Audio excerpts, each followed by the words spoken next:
Je dédie cette rencontre-là à quelqu'un qui m'est très cher et qui bat pour sa vie. Je vais juste lui dédier cette rencontre-là. Et voilà, donc on va poursuivre. Et puis, je vais demander à Monique pour l'adoption de l'ordre du jour. Oui. Alors, tous les membres du Conseil ont reçu le projet d'ordre du jour dans les délais prescrits, soit 72 heures avant l'heure de la séance. Donc, je propose que l'ordre du jour soit adopté tel que écrit. Merci, Monique. Pas d'objection? Merci.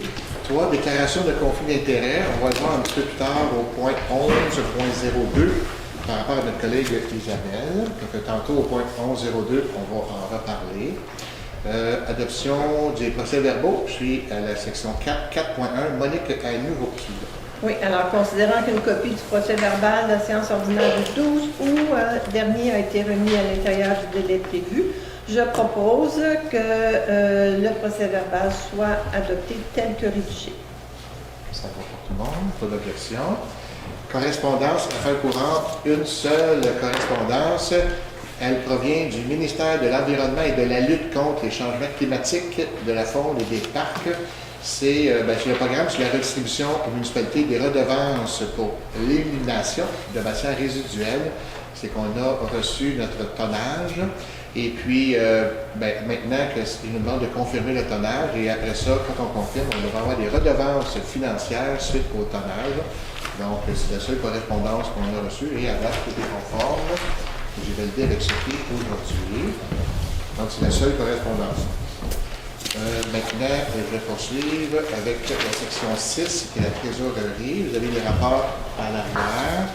Les plus grosses dépenses, il y en a une à la page 2, entre autres, c'est le logiciel Citadel EIM7 Inc., un montant de 9 485 $. Cogeco Média pour le 150e, toute la publicité à SIM, au montant de 3 449 $. On a les bornes, oui, effectivement, attention à nos bornes fontaines, bien important, évidemment, de la sécurité des gens, 3 820. Notre code-part de la MRC, notre troisième versement au montant de 62 800 $. Et c'est tout en termes de grosses dépenses. Le reste est dans les rapports que vous avez accessibles à l'arrière. Donc, mais moi, Luc Grenon-Maire, je présente l'approbation de la liste à compte à payer, apparition au livre comptable, donc pour un total de 253 733,68 $. Ça va pour tout le monde. Merci. Donc, 6.2. Maintenant, je vais laisser la parole à Gaëtan. L'autorisation de participation pour un super bénéfice à la Fondation médicale des Laurentides de Pays. C'est tout simplement parce que la Fondation médicale des Laurentides de Pays contribue à la santé de la population de la MRC, dont nous autres aussi qu'on fait partie là-dedans. C'est simplement une levée de fonds pour permettre l'acquisition d'un système d'imagerie par répondance magnétique. Il est donc proposé que le Conseil approuve une participation au super bénéfique de la Fondation des Pays d'en haut au montant de 300 $. Est-ce qu'il va y avoir quelqu'un? C'est pas grave, c'est tout simplement pour donner au moins un montant pour cette organisation. Parfait. Merci beaucoup. Est-ce que ça va pour tout le monde? Merci. 6.3, maintenant, je vais laisser Sylvain nous en parler, s'il vous plaît. Oui, il y a un projet fédéral qui s'appelle Maison Canada 2025 qui vise à répondre à la crise du logement pour essayer de créer rapidement des logements abordables. Toutefois, de façon que c'est libellé, donc le règlement va être peaufiné, mais ce qui a été remarqué, c'est qu'il n'y avait pas beaucoup de choses pour les petites localités. C'est fait souvent pour des centres, des grands centres urbains où le nombre de logements est privilégié, c'est-à-dire le nombre élevé de logements est privilégié, non pas comme dans les petites localités où souvent on n'a pas besoin de d'un grand nombre, mais on a besoin quand même de petits logements, soit abordables ou soit des logements sociaux. Ça fait que ce qu'on souhaite, c'est de faire par cette résolution-là, c'est de demander à plusieurs intervenants fédéraux et provinciaux qui reconnaissent les compétences des gouvernements locaux et qui donnent un volet distinct pour les collectivités locales, pour les aider à répondre à leurs besoins spécifiques. Puis que ce serait peut-être bien, par la même occasion, de faciliter et accélérer les négociations fédérales-provinciales pour ce faire. Donc, cette résolution-là va être transmise à plusieurs premiers ministres fédéraux, provinciaux et plusieurs députés provinciaux et fédéraux, et aussi à la Fédération québécoise des municipalités et la Fédération canadienne des municipalités. Merci Sylvain. Ça va pour tout le monde. Maintenant, 6.4, la présentation des faits saillants du rapport financier 2024 et du rapport du vérificateur externe. Je dis tout de suite que le rapport est disponible à l'arrière. J'ai quand même un petit mot. Alors, c'est Internet. Si vendredi. Exactement, c'est ça. Pour ce rapport-là. Ce qui est à l'arrière, ce sont les dépenses du mois dernier. Donc, le rapport financier consolidé 2024 de notre municipalité présente un excédent lié aux activités d'investissement de 2 040 000, ce qui porte l'excédent accumulé à 11 millions.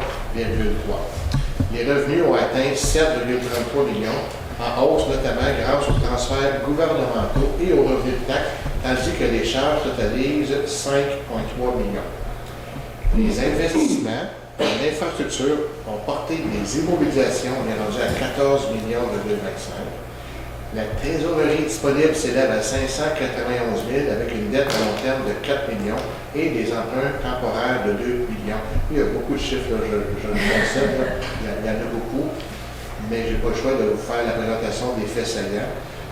Mais l'auditeur a émis une opinion avec réserve en raison de l'absence d'application d'une norme comptable, la SP 3280, mais conclut que les états financiers reflètent fidèlement la situation financière de la municipalité. Dans le fond, si je vais faire un petit résumé, et que ça va bien, mais on ne roule pas sur l'or. On n'a pas ce qu'on appelle un gros bas de pelle.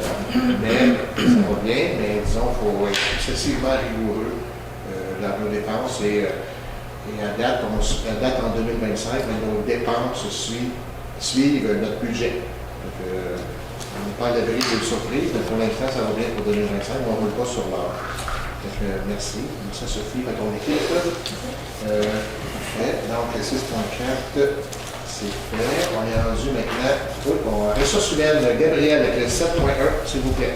Oui, donc, approbation de fin de probation de l'employé numéro 405. Donc, considérant que l'employé a satisfait les attentes pour son poste, je propose que le conseil municipal entérine la fin de probation de l'employé numéro 405 en date du 5 septembre 2025 et que l'employé numéro 405 se voit attribuer le statut d'employé régulier à temps complet et que les conditions de travail soient établies en fonction de la convention collective actuellement en vigueur avec la section 4437 du syndicat canadien de la fonction publique. Merci, Abigail. Ça va pour tout le monde, pas de questions. On change maintenant les catégories. Hygiène du milieu, on n'en a pas. Aux travaux publics, on est dans un 9.1 avec Gaëtan, s'il vous plaît. C'est le mandat d'une municipalité du Québec pour l'achat de carburant en vrac. On essaie de faire beaucoup le mieux possible pour avoir les meilleurs prix. Ici, c'est que la municipalité de Saint-Lucie présente une demande d'adhésion au cours de contrat de l'Union des municipalités du Québec afin de joindre son regroupement d'achat et de contrat pour l'achat regroupé différents carburants en vrac qui comprend l'essence, le diesel, le mazout, qui peut être pour les fournaises pour notre église, notre bâtiment qu'on a acquis. Ça va permettre à la municipalité de conclure avec l'UMQ l'achat de matériel. Précise que les règles d'adjudication du contrat par la municipalité soient respectées avec les engagements, que la municipalité désire participer à ce regroupement pour se procurer le carburant que je viens de mentionner. Il est donc proposé que la municipalité confirme l'adhésion au regroupement d'achat mis en place par l'UMQ pour pour une période du 1er avril 2025 au 31 mars 2028 pour les différents carburants. Que la municipalité comprend les contrats d'une durée de 3 ans employés, soit du 14 février 2025 selon les termes prévus au document. Que l'UMQ a déjà émis des contrats avec les différents fournisseurs indicateurs, que la municipalité s'engage à respecter les termes des contrats, que la municipalité s'engage à respecter le terme des conditions du contrat, que la municipalité reconnaît l'UMQ recevra des frais de gestion, soit c'est qu'une demi-cent du litre pour les membres du l'UMQ et de 1 cent du litre pour les non-membres de l'UMQ. C'est simplement ça. J'ai résumé. Oui, merci. Ça va pour tout le monde. Est-ce une souffle à la 9.2, Gaston? C'est bon. On va te laisser poursuivre. Le 9.2, c'est l'autorisation de... c'est une autorisation de signature d'entretien hivernal de certains voies publiques municipalités sur le territoire de la ville de Saint-Alain-des-Monts. La municipalité possède déjà les équipements et la main-d'œuvre pour procéder au déneigement et l'étendage abrasif sur les chemins communautaires. Que la municipalité de Sainte-Lucie va tout simplement assister Saint-Agathe-des-Monts pour le déneigement et l'étendage pour la rue, le chemin Ladusseur, Fortin, Forêt, Carex, Saule, Spiré et Vaillancourt. Nous avons proposé que le Conseil autorise la maire et la directrice à signer au nom de la municipalité pour les services pour le déneigement et l'étendage pour un montant pour une modalité prévue de 11 000 par kilomètre pour un total de 49 280 pour plus taxes applicables. Merci. Tout le monde est d'accord? Pas d'objection. Aqueduc 10.1, je maintiens maintenant à Sylvain. Juste un mot, s'il vous plaît. Oui, mais c'est un peu comme l'achat en vrac qu'on parlait pour l'essence. C'est pour les produits pour le traitement de l'eau potable et des eaux usées. Donc, le gouvernement permet à l'UMQ de faire comme adjudicataire de cette entente-là. Donc, la municipalité s'engage à se procurer dans cet achat européen-là du sulfate d'aluminium ou de l'alun pour ses besoins. Donc, elle va faire partie de cette entente-là. C'est l'UMQ qui va quand même préparer le mandat qui va durer du 1er janvier 2026 au 31 décembre 2027. Donc, la municipalité va fournir l'information nécessaire. Si l'UMQ juge un contrat de la municipalité s'engage donc à respecter les termes de ce contrat-là. C'est certain que l'UMQ va prendre un certain pourcentage du montant facturé avant taxe. Ce montant-là est de 1,6 il serait de 3,5 si on n'était pas membre de l'UMQ, mais on est membre de l'UMQ. Donc, c'est un exemplaire de cette résolution-là va être transmise là, à l'UMQ. Et voilà. Okay. Merci beaucoup, Sylvain. Ça va pour tout le monde. Pas d'objection. Maintenant, Isabelle, pour le volet loisirs, et on est à 11.1, s'il te plaît. Oui, approbation de soumission spectacle de clôture du 150e anniversaire. Donc, la municipalité approuve la soumission d'Elizabeth Shepherd. C'est une listinoire, c'est une jazzwoman de renom. Elle a été nommée 5 fois au Juno.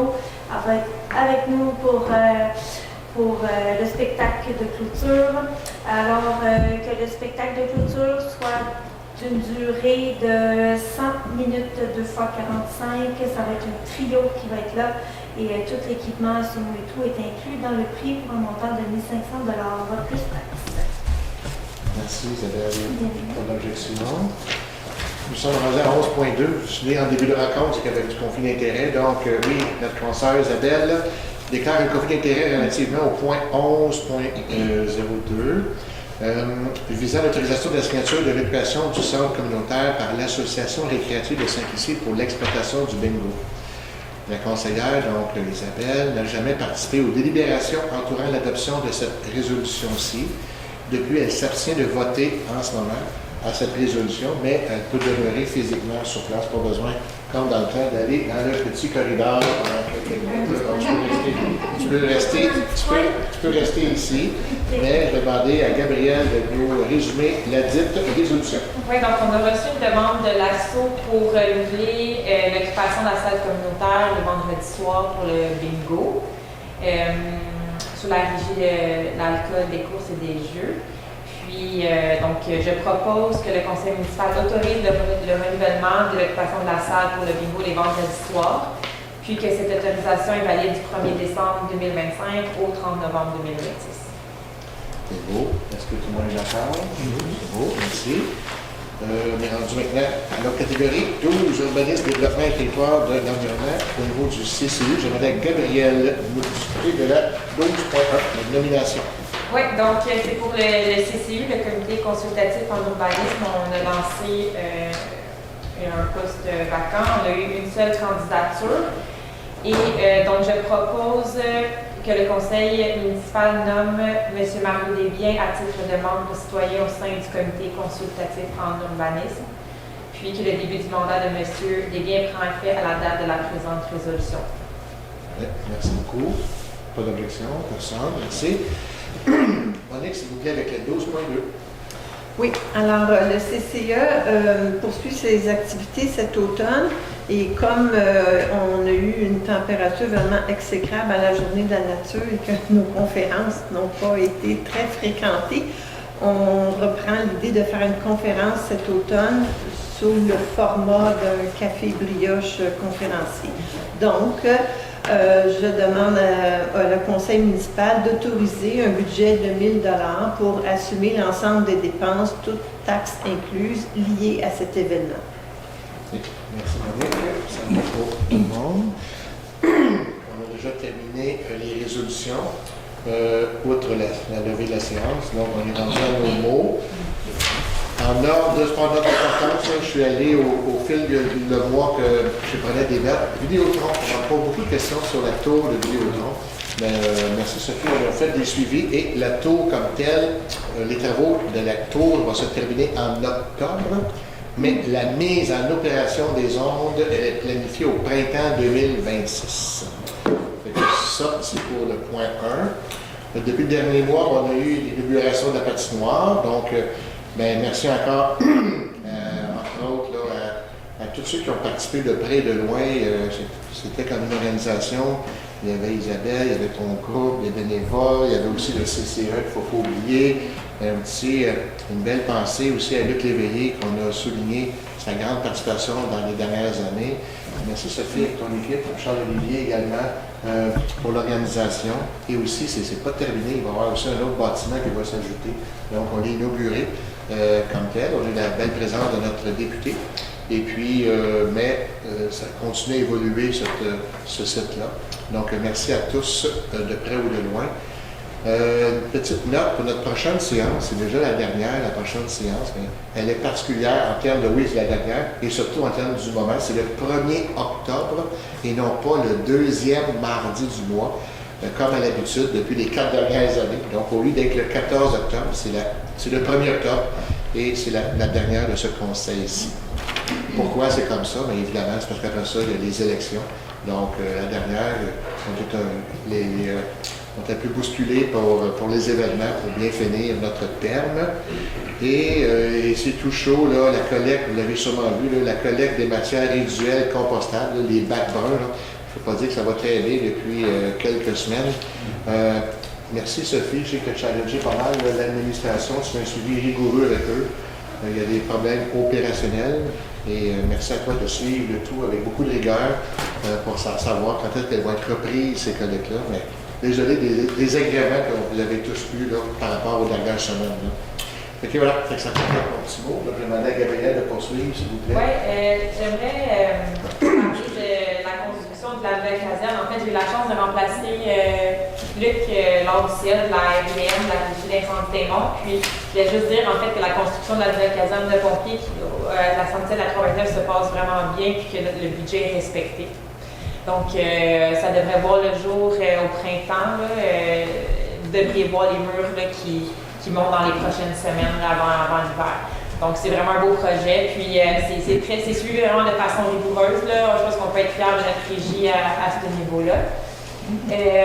Par rapport au CCU, je voulais juste faire un clin d'œil aussi qu'on a eu seulement qu'une candidature. Puis, je voulais encourager les gens, encore une fois, à envoyer une lettre parce qu'il va y avoir des postes vacants dans les prochaines semaines, les prochains mois. C'est un super de beau comité, en fait, puis ça serait intéressant de voir des gens autres que des gens au centre du village, d'aller vraiment dans les rangs à l'extérieur, parce qu'il se passe quand même des choses là-bas. Donc, j'encourage les gens à s'inscrire, pas s'inscrire, mais en fait, à envoyer leur candidature, puis à s'impliquer. C'est pour moi le plus beau comité qu'il y a, pas sans enlever au CCE, mais qu'il n'y a pas de Sainte-Lucie. Il y a une compétition. Et voilà. Moi, j'aime les deux, je suis sur les deux. Oui, chanceux. Je pense que tu as les deux égales, là. Oui. Oui, c'est ça. Faut pas faire du boulot. Merci, Gabriel. Tu veux juste Sylvain? Oui, juste te dire qu'il y aura 2 postes au mois d'avance. Oui, j'ai pas dit combien, mais il va en avoir des postes ouverts dans les prochaines semaines. OK. Je n'ai pas de message particulier, mais juste profiter là, que c'est l'automne, ça va être le temps des couleurs. On est riche de nature, mais profitez-en pour aller marcher dehors. Merci, Sylvain. Oui, je vais parler du CCU aussi. Souhaiter la bienvenue à M. Manu Desbiens. Il va y avoir une formation à suivre, évidemment, mais on est content de combler tous nos postes. Le CCU a travaillé très fort à intégrer le nouveau règlement de contrôle intérimaire de la MRC qui maintenant met des balises assez serrées sur tout le développement comprenant une nouvelle rue, prolongation de rue et aussi les projets de développement intégré, là, les projets que nous on appelle opération d'ensemble, eux appellent ça projet intégré. Donc on a passé un bon 2 heures là, à travailler là-dessus, fait que c'est quelque chose de très important parce que ça encadre vraiment les gros développements qui s'en viennent.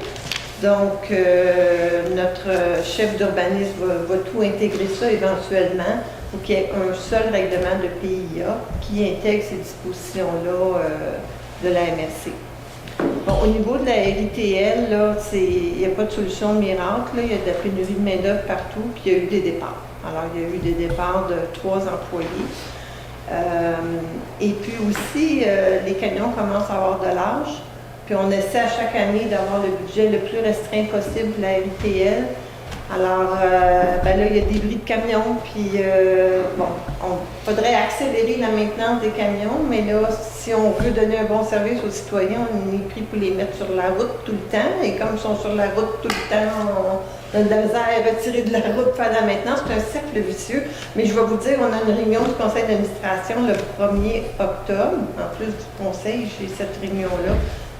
C'est sûr que ça va être un gros sujet de discussion, d'envisager des solutions pour que ça soit plus stable au niveau opérationnel. Mais c'est sûr que ça va avoir un impact sur le budget. Pas de miracle. Pour ce qui est du CCE, en plus de la conférence pour laquelle on a voté un budget tantôt, on a une nouvelle activité afin de réduire les matières résiduelles. Ça, c'est une des solutions pour soulager la RITL. C'est une réduction à la source des matières résiduelles en achetant en vrac. Je pense que je le dis trop souvent, mais acheter en vrac, il va y avoir moins de déchets et aussi faire de la réutilisation. Alors, on vous propose une réutilisation des costumes d'Halloween. Vous allez voir, il y a des affiches un peu partout dans les municipalités. Les enfants, généralement, ils ne veulent pas porter le même costume 2 années de suite. Donc, vous venez porter les vieux costumes le vendredi, en fin d'après-midi, 15h30 à 18h30 à la bibliothèque. On vous donne des coupons, c'est un troc. Et le lendemain, avec vos coupons, vous venez choisir les costumes que vous voulez. On va faire un bel étalage, on va tout bien présenter ça comme dans un magasin. Fait que samedi 4 octobre, de 10h30 à 14h, vous venez avec vos enfants choisir des costumes. C'est tout ce que j'avais pour cette fois-ci. Merci beaucoup. Isabelle? Oui. Il y a plein de choses à dire en même temps. Le ciné-piano qui était prévu le dimanche 28 septembre pour les Journées de la culture est remis à la soirée de clôture le 25 octobre de cette année. Il n'est pas au ciné-piano dimanche le 28, il n'y aura rien à la salle communautaire. Par contre, le 27 septembre, à la salle communautaire, il va y avoir notre journée de la culture et toutes les informations vont suivre très bientôt dans l'info courriel, dans la publicité, les pages Facebook et tout ça. Puis le magazine est présentement en impression. Le magazine 150e est présentement en impression. Donc, c'est une excellente nouvelle. Voilà. Merci Isabelle. M. Gaillard?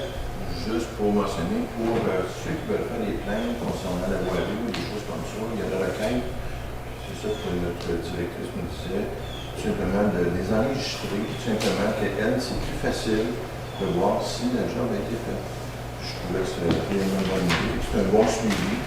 On passe tout simplement sur le site de la municipalité pour faire une requête, mettons, pour une voie qui ou quoi que ce soit. Avec notre direction plus facile de vérifier ce que tout était fait. Merci. Merci beaucoup. Donc, j'avais un petit point, oui, avec plaisir. Sophie, oui. En fait, j'aimerais juste réitérer de faire preuve de respect envers les employés municipaux. Il y a eu un incident la semaine dernière qui impliquait un employé sur le terrain qui s'est fait poursuivre par la personne sur une autre inspection, puis par la suite ici au bureau municipal. Ce sont des propos qui attaquaient l'intégrité de la personne. Une plainte a été déposée et avec l'appui du maire, on va continuer dans ce sens-là pour tout manque de respect qui atteint l'intégrité d'un employé. On va continuer. Je ne vous dis pas qu'il va y avoir des représailles. La Sûreté du Québec va faire son enquête.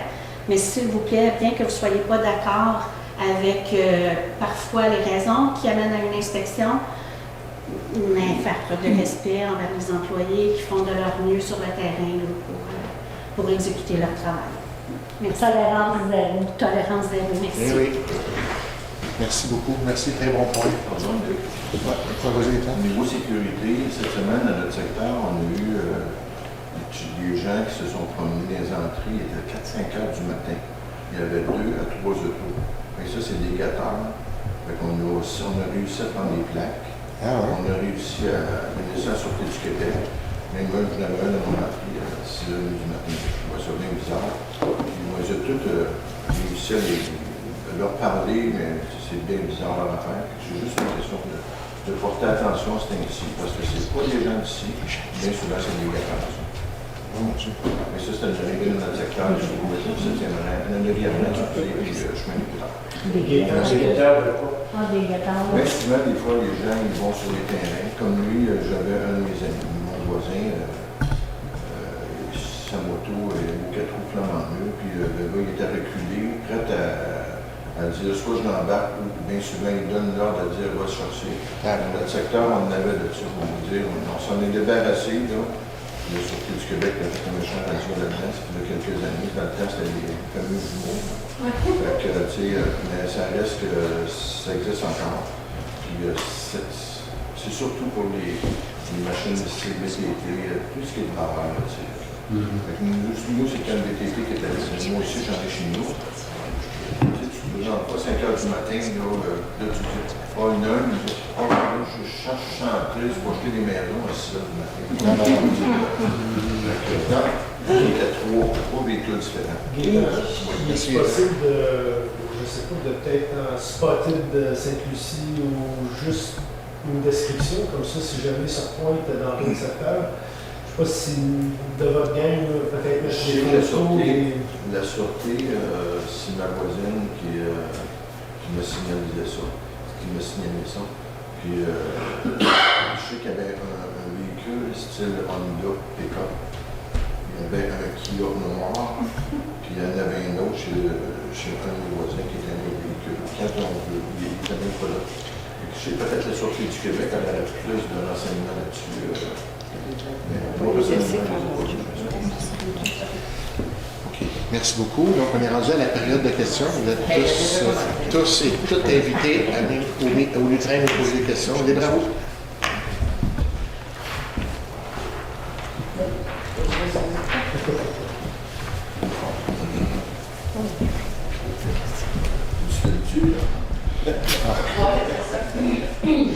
Bonsoir, je commence sur la ville Boileau. En fait, j'ai juste une demande peut-être de suivi de Lou Boileau.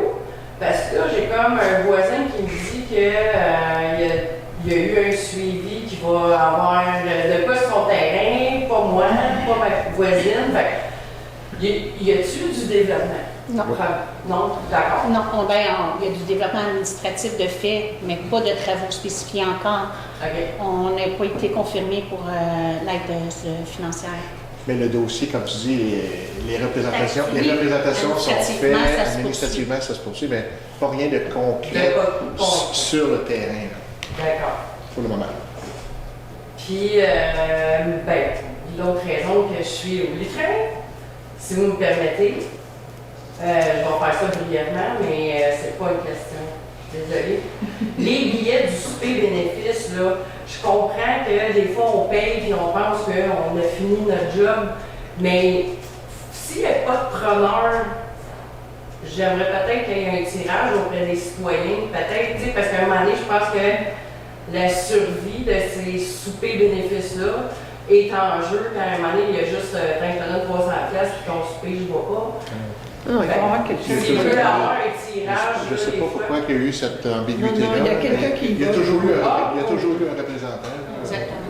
Parce que dans l'intervention, les gens ont compris qu'on paye le 300$. Non. Personne ne va, c'est pas grave. Oui, je sais. Ben, désolé de même Guillaume. Non, il y a toujours eu un représentant ou une représentante dans le Ah, dossier. super. Merci. Bon. C'est pas elle qui vous plaît. Monsieur Christian, Bonjour, pour la RITL, ça fait 3 fois qu'il ne passe pas. Est-ce que vous avez demandé un crédit? Moi, quand je rends pas mes services comme professionnel, je ne suis pas payé. Je ne sais pas, on n'a pas reçu de service. Je pose la question parce que ça fait quelques citoyens déjà qui on se jase de tout ça. La question est posée. toi, tu fais partie du CA. Non, ça n'a pas été discuté encore. Peut-être que ça va être discuté au CA, je ne sais pas, mais quand même, ils passent aux 2 semaines. Et la raison pourquoi ils ont sauté le bac brun, c'est qu'il n'est jamais plein. Là. Ils en font il y a des caméras, hein, ces camions. Ils voient exactement ce qui vide dans le camion. Donc, ils ont pesé le pour et le contre, puis ils ont dit, bien, il y a moins d'impact négatif pour les clients de sauter. C'est une collecte sur 2 qui est sautée, non pas 1 sur 10, comme j'ai lu sur Facebook. Là. Non, 2. En tout cas, c'était pire que je Précisément, il y en a eu 2 c'est ou 1 3. sur 2, mais la décision a été prise parce que le bac n'est jamais plein. Fait qu'on n'est pas lésés. Ben, Ça va être discuté au prochain CA, probablement. On va l'amener au prochain CA.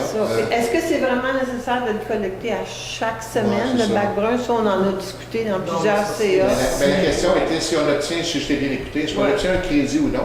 Moi, je pense qu'on va l'amener au prochain Ça va CA. être discuté au CA. Au prochain CA. Puis là, je ne peux pas vous répondre pour l'instant. là. Parce qu'éventuellement, on va l'amener. si sur nos petites affichettes, il y a une collecte à tous les 2 semaines, Ouais. là vous dites, ben, l'année passée, ben, là, il faudrait peut-être corriger sur nos collectes. Mais sauf qu'une collecte, ça fait 3 fois qu'elle n'est pas faite. Ouais. Dans le fond, il n'a pas été fait les pour un bons. déneigeur, puis il ne passe pas 3 fois, puis il n'y a pas déneigé. Ouais. Mais vous comprenez que l'argent de la l'ITL, c'est l'argent de vos poches. Ouais. Ça vient pas des arbres. Fait que si les citoyens demandent Un crédit, on va le payer après. ben c'est un trou dans le budget de l'ITL, puis c'est les citoyens, c'est nos taxes qui payons ça. Fait que c'est pas... La raison de plus. Mais la question, Christian, dans le fond, la Vous payez réponse. pareil. Je vais peut-être réitérer ma réponse, peut-être qu'elle n'a pas été claire, Monique. La réponse, selon moi, c'est qu'on va l'amener à la prochaine rencontre de la RTL afin qu'on puisse faire un suivi par la suite. Fait que dans le fond, pour ce soir, on note le 11 août, le 25 août et le 8 septembre.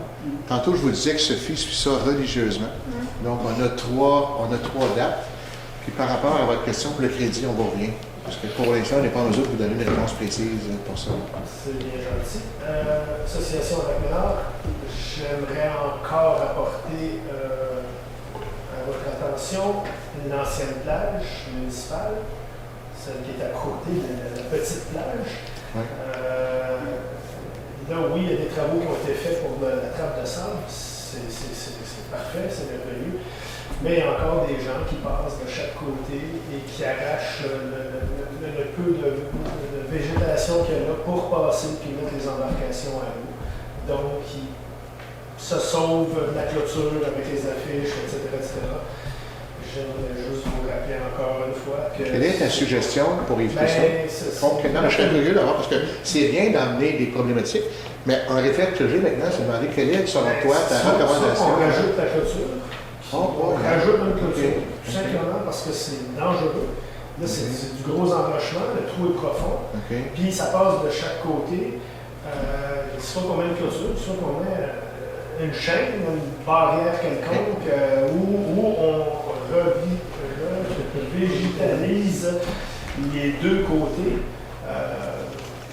C'est ça. Demandez-nous des solutions, on va vous en apporter. Mais c'est pour ça que je me suis permis de demander votre recommandation. Toi, c'est à gauche du pont. Pardon? Je veux comprendre, c'est où? À gauche du pont? Oui. Quand tu es sur le pont, c'est à gauche. La plage est à droite, c'est à gauche. Où il y avait le quai avant. Oui, exact. Exact. Le quai n'est plus là, mais il n'y a plus d'arbustes, il n'y a plus rien. Ben, c'est parce que c'est arraché à chaque fois, puis là, il y a un beau petit sentier, fait que les gens, au lieu de passer dans la plage, je pense, c'est un shortcut, puis voilà. Alors, c'est ça que je voulais apporter à votre attention. Des fences dépassées, peut-être? Oui, ça prend une barrière physique. Mais si tu mets une enseigne comme quoi tu n'as pas le droit de passer, déjà, ça serait. Oui, mais dépend. Oui, est-ce que vous avez d'autres questions, monsieur et madame? Non? Juste une petite question rapide. C'est le texte, c'est la bonne place pour ça. Je veux juste savoir, quand il ne passe pas, Est-ce qu'il faut parler d'obtenir un crédit? Non, pas un crédit. S'il ne passe pas, là, ben, tu ne payes pas, non? Mais on paye ne paye pas à l'acte, là. C'est pas, on ne paye pas à la fin du mois. Il y a un budget pour la MTL, puis il est séparé au prorata puis chaque ville paye une partie du budget. Donc cet argent-là qu'on donne à la MTL, Pour l'année, hein? c'est pour l'année. Oui, c'est ça. C'est pas à l'acte, là. Puis si on leur demande de nous créditer, ben là, ils vont être déficitaires. Puis là, c'est nous autres qui payons année, oui. Mais la question est bonne, c'est pas à la fin du mois, ah, t'es venu 2 fois, je te paye juste 2 fois. Tu sais, là, c'est pas comme ça que c'est facturé. C'est pas facturé à l'acte. Juste un élément. Mettons qu'au prochain CA, il décide qu'il y a une collecte sur 2. Donc, il y a des coûts moindres, ça se calcule tout ça, là, sur une base annuelle. Puis que, là, tu regardes, il y a eu 3 départs de personnes, mettons, qui ne sont pas remplacés. On perd des services, c'est certain. Il y a un budget qui est sauvé pendant 2 mois, tu veux dire, mais il va être récupéré tout de suite avec l'engagement de nouvelles. Mais couper une fois sur 2 ces collectes-là dans un plan, il y a des coûts directs, puis sur l'ensemble, ça va peut-être sauver 500 000. Puis au prorata, surtout à partir de l'automne. Puis après, c'est réparti au prorata de tout le monde. C'est ça même que c'est le mieux faire, je pense. On l'a déjà regardé, là. Merci. Monsieur Rompré. Je voulais juste mentionner, remercier l'association récréative, donc quelques personnes qui sont ici. Il y a eu la compétition Ninja ce week-end au Parc des Vertis. Très bien, hein? Qui était un immense succès. Les enfants, il y en avait, ça sortait de partout. Dans le bois, en plus, c'était vraiment plaisant. Et puis, on a compté 60 inscriptions. Mais là-dessus, il y a un paquet d'enfants qui ne sont pas inscrits, mais qui l'ont fait quand même par après. Donc, on se dit à peu près 75 enfants, plus les parents, plus les bénévoles. C'est plus beau que le village. Je voulais juste le mentionner, ça a été vraiment une super expérience. C'est vraiment plaisant. Je m'excuse, elles sont tous avoir oublié. Inacceptable. Je m'excuse. Bonsoir, M. Christian. Bonsoir. Voici, concernant l'intervention de Christian, le fameux passage de 2 pieds de large, exactement. Oui. C'est sérieux parce que quand on observe ça la fin de semaine, c'est assez impressionnant. À peu près tous les visiteurs maintenant, les gens qui viennent de l'extérieur, il y a même des chiens, puis ils passent par là. Ils vont les laver, etc. Et puis il y a des petits-enfants, beaucoup de petits-enfants qui font la même chose. Alors, les canaux, les gonflables. Maintenant, c'est comme ils ont trouvé un détour facile. On oublie les pancartes qui ont été mises pour toute la clôture, la plage, l'entrain. On oublie ça et on a quelque chose où il n'y a aucune règle. Le danger, c'est qu'à un moment donné, tous les enfants, je vois ça surtout en fin de semaine, des enfants qui vont là, à un moment donné, il y en a un qui va passer tout droit sur le pont. Pourquoi? Parce que à la faveur du mois d'octobre, l'eau va monter, on va avoir des grosses pluies, puis ça devient très important, le cours d'eau, il est vraiment très fort. Il suffit qu'il y en ait un qui soit emporté, qu'il y ait un accident. Savez-vous que c'est la municipalité qui est totalement responsable? Pourquoi? Parce que ce petit bout de terrain, il appartient totalement à la municipalité. Il n'appartient pas aux riverains, comme tous les autres terrains. Donc le problème est, j'attire votre attention, l'idée de mettre, comme quoi c'est défendu, c'est le passage interdit, ben, une simple corde, passage interdit, au moins ça dégage la municipalité s'il y a un drame. Mais je vous dis que c'est un passe-partout en ce moment, et tous les touristes l'utilisent. On le vit, et je trouve ça dommage avec tout ce qui a été fait de beau à côté. Merci. Merci, monsieur. Autre question? Ça va? Merci beaucoup. On s'est rendu à la levée. Donc, Isabelle, le point 16, s'il vous plaît.